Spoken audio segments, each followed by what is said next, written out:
کو ایک بات میں بتاؤں، سیدنا عمر ابن خطاب رضی اللہ تعالیٰ عنہ کا دور ہے۔ مثنوی شریف میں مولانا روم فرماتے ہیں، جنت البقیع آپ نے سنا ہوگا، قبرستان مدینے کا۔ مدینے کے قبرستان میں رات کے وقت ایک بوڑھا آدمی 80 سال کا جو بانسری بجاتا تھا اور اسی سے پیسہ کماتا تھا، اس کی بانسری میں بڑی اچھی لے تھی، بڑی سر اچھی تھی، لوگ سنتے تھے اور پیسے دیتے تھے، لیکن بڑھاپے میں جب سانس پھولنے لگ جاتی ہے، ہانپنے لگ جاتا ہے، سانس نہیں ٹھہرتی، تو بانسری کیسے بجتی؟ اس کی لے ٹوٹ جاتی، لہجے بدل جاتے۔ بوڑھا آدمی اب اس کی بانسری سننے کو کوئی آتا نہیں تھا اور پیسے ملتے نہیں تھے، تھک ہار کر کے وہ آیا۔ رات کا وقت تھا، جنت البقیع قبرستان میں، 80 سال کی عمر کا ہو گیا ہے۔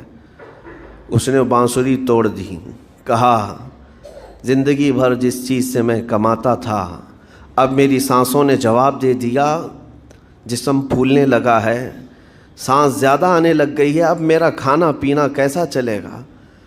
خیر ارحم الراحمین ہوں تو تیرا ہی بندہ، میرے اہل و عیال نہیں، میرے رشتہ دار نہیں، مجھے اگر تو بھوکا مارنا ہے تو اسی قبرستان میں مار دے، یا اگر میری زندگی باقی ہے تو میرے رزق کا انتظام کر دے۔ وہ رو رہا تھا 80 سال کی عمر میں۔ جب بندہ لاچار و مجبور ہوتا ہے تو پروردگار کو ہی یاد کرتا ہے۔ جانتے ہیں عمر ابن خطاب رضی اللہ تعالیٰ عنہ امیر المومنین مسجد نبوی میں تھے اور ان کی آنکھ لگی تھی، خواب میں رسول پاک صلی اللہ تعالیٰ علیہ وسلم تشریف لائے۔ کہا عمر، اللہ کا حکم ہے، جنت البقیع میں جاؤ، ایک بھوکا آدمی کھڑا ہے، اپنے گھر سے کھانا لے جاؤ اور اس کی ضرورت کا انتظام کرو۔ نیند کھلی تو آپ نے دیکھا اللہ کے حبیب صلی اللہ علیہ وسلم کی طرف سے حکم آیا اور رب ذوالجلال کا حکم ہے، گھر سے عمدہ کھانا لیا، توشادان لے کر کے، کچھ مال و متاع بھی لے کر قبرستان میں گئے، ڈھونڈا کون ہے یہاں پر، تو دیکھا کہ ایک ہانپتا کانپتا ہوا 80 سال کا بوڑھا روتا ہوا نظر آیا۔ امیر المومنین اپنے ہاتھ میں توشادان لے کر اس کے قریب گئے، کہا تو بھوکا ہے؟ کہا ہاں بھوکا ہوں۔ بیٹھ چل میں تجھے کھلاتا ہوں۔ دسترخوان بچھا کر اسے اپنے ہاتھوں سے کھلایا اور اسے اپنی ضرورت کے مطابق جو ضروریات تھیں اس کی ضرورت کے مطابق وہ ساری چیزیں دی۔ وہ بوڑھا پوچھتا ہے آپ کون ہیں؟ حضرت عمر فاروق نے کہا میں عمر ابن خطاب ہوں۔ وہ ڈر گیا، حضرت عمر سے کون نہیں ڈرتا تھا کہ کہیں یہ کھلا پلا کر کے مجھے کوڑے نہ ماریں کہ زندگی بھر بانسری بجانے والا آج پکڑا گیا ہے، ہاں آج مجھے یہ سزا نہ دے دے۔ وہ کانپنے لگا، کہا کہ آپ یہاں کیسے؟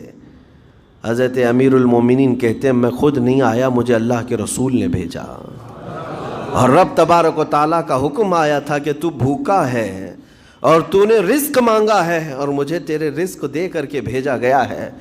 وہ چیخ مار کر کے گر پڑا زمین پر اور رونے لگا، اپنے ہاتھ پھیلا کر کہا سچ فرمایا مولا، تو ارحم الراحمین ہے، 80 سال تجھ سے دور بھاگتا رہا، ایک بار کیا تجھے میں نے پکارا، تو نے وقت کے امیر المومنین کو کھانا دے کر بھیج دیا۔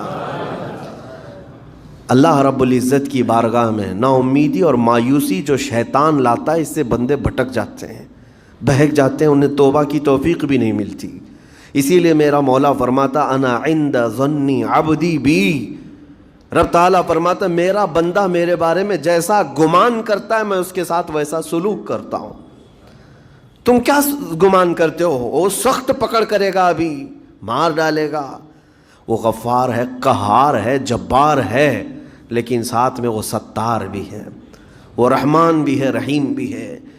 اگر رب تبارک و تعالیٰ ہر چیز پر پکڑ کرتا تو ہمارا تو جینا ہی نہیں تھا، یہاں پر اتنے گناہ ہو چکے۔ اور وہ رب تعالیٰ فرماتا وسعت رحمتی کل شیء، میری رحمت نے ہر چیز کو گھیر رکھا ہے۔ اللہ رب العزت بندوں کو معاف کرنے کا اظہار زیادہ فرماتا ہے۔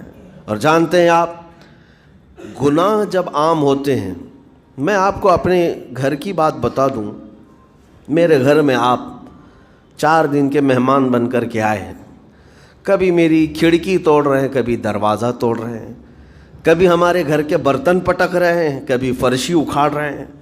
کب تک برداشت کروں گا؟ آپ کو نکال کر باہر کر دیں گے، مہمان نہیں، یہ بلا ہو گئی، یہ گھر سارا اجاڑ رہا ہے. ایک چیز پر چھوڑ دیا جائے، دو چیز پر چھوڑ دیا جائے، یہ انسانوں کی فطرت ہے، انسانوں کی فطرت. لیکن رب کائنات اپنی کائنات میں ہم بندوں کو اتارا ہے، ہم نے کیا نہیں بگاڑا؟ اس اپنے گناہوں سے اس کی زمین کو لال کر دیا. ہاں، اس کی نافرمانی سے ہم نے اس کائنات کے رنگ کو بدل دیا. کھلے عام گناہ، ننگا پن، بے حیائی، عیاشی، سب کچھ ہوتا رہا. اس کی کائنات ہے، اس کی زمین ہے، اس کی سلطنت ہے. اور ان گناہوں کی وجہ سے جانتے ہیں آپ، سمندر اللہ کی بارگاہ میں عرض کرتا ہے کہ مولا تو مجھے اجازت دے دے، میں ایسی طغیانی لاؤں گا کہ یہ سب ہلاک ہو جائیں گے. ہوائیں اللہ سے اجازت مانگتی ہیں، تو مجھے شدت دے دے، میں اتنا تیز اڑاؤں گی کہ ان کے پرخچے اڑ جائیں. لیکن جانتے ہو اللہ کی طرف سے جواب کیا آتا ہے؟ سمندر کو بھی رب تعالیٰ فرماتا ہے، ہواؤں کو بھی کہتا ہے رب تعالیٰ رک جاؤ، میں میرے بندوں کے انتظار میں ہوں، میرے بندوں کی توبہ کے انتظار میں ہوں کہ میرے بندے میرے پاس لوٹ آئیں گے. اسی لیے اللہ کے حبیب صلی اللہ تعالیٰ علیہ وسلم ارشاد فرماتے ہیں، اللہ تعالیٰ کو سب سے زیادہ خوشی کس بات کی ہوتی ہے جانتے ہیں؟ رب تعالیٰ اپنے بندوں سے کب خوش ہوتا ہے؟ مثال دے کر کے میرے آقا نے فرمایا، مثال دے کر سمجھایا.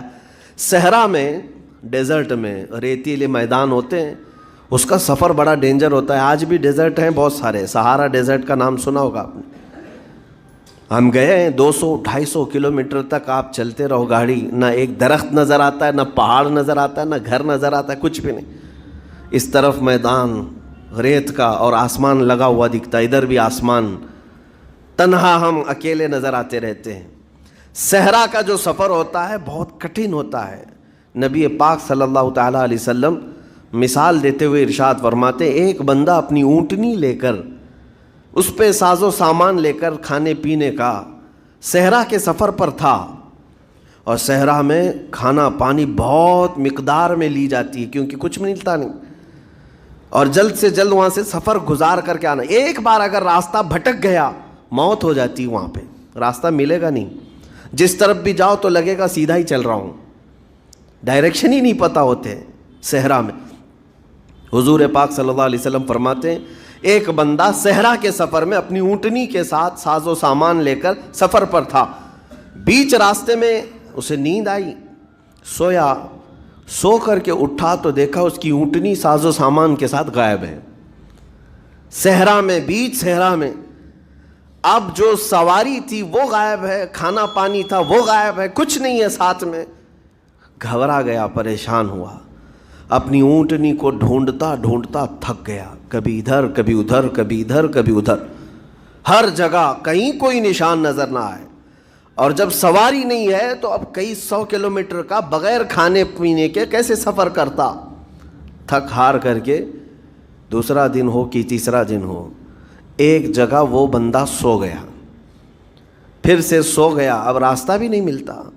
سویا تو نیند سے اٹھا جب تو دیکھا اس کی اونٹنی بھی موجود ہے، اس کا ساز و سامان بھی ہے.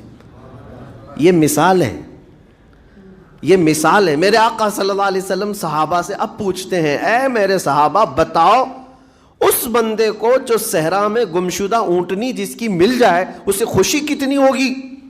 صحابہ کہتے ہیں یا رسول اللہ اس کی تو جان میں جان آ گئی ہوگی، کیونکہ وہ جانتے تھے صحرا کا سفر کیا ہوتا ہے. کہا سب سے زیادہ اسے خوشی ہوگی کہ اس کا کھویا ہوا سامان مل گیا، کھوئی ہوئی سواری مل گئی. میرے آقا صلی اللہ علیہ وسلم فرماتے ہیں گمشدہ اونٹنی کے ملنے پر جیسے اس مسافر کو خوشی ہوئی، اس سے کئی زیادہ بڑھ کر کے رب تعالیٰ کو اس وقت خوشی ہوتی ہے جب ایک گنہگار بندہ واپس توبہ کر کے اس کی بارگاہ میں آتا ہے.